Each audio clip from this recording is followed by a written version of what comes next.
Please welcome to the stage Secretary Robert F. Kennedy, Jr.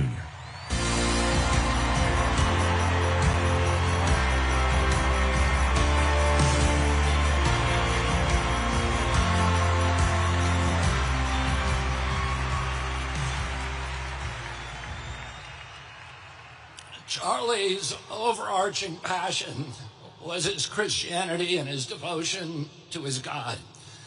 He believed what St. Francis taught us almost 1,000 years ago, that we should strive to live our lives in perfect imitation of Christ.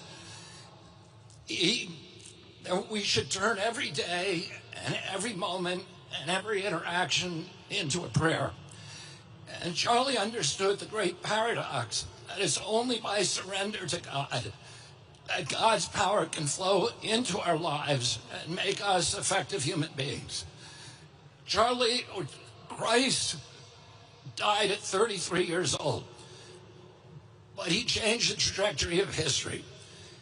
Charlie died at 31 years old, but because he had surrendered, he also now has changed the trajectory of history.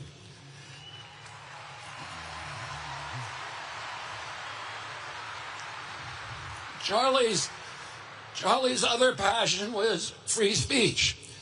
He understood that the free flow of information was the soil, the water, the sunlight for democracy.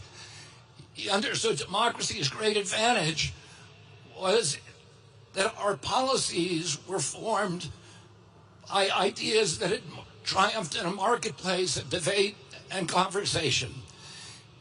He thought that conversation was the only way to heal our country. And this was important, particularly important during a technological age when we are all hooked into social rhythms, social algorithms that are hacked into the reptilian cores of our brain and amplify our impulses for tribalism and for division. He felt that the only way to overcome that biological impulse was with a spiritual fire and with developing community, and the only way to develop community was through conversation. And so he always gave the biggest microphone to the people who were most passionately aligned against him, because he believed that we need to talk to each other and that we needed to be able to say what we mean without saying it mean.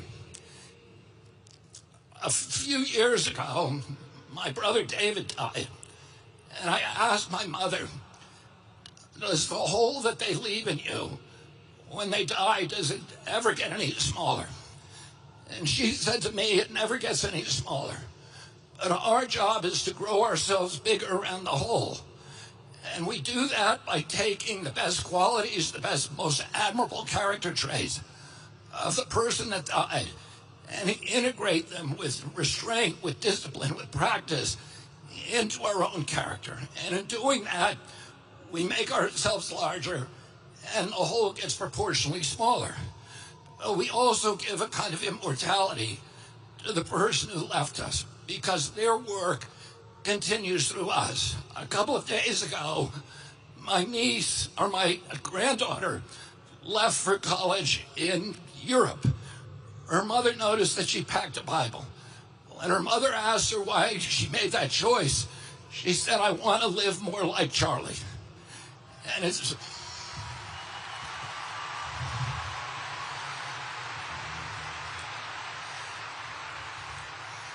In one of my first conversations with Charlie in July of 2021, we were talking about the risks that all of us take when we challenge intrinsic interest, the physical risk. And he asked me if I was scared of dying. And I said to him, there's a lot worse things than death. And one of those things is if we lost our constitutional rights in this country and that our children were raised as slaves. And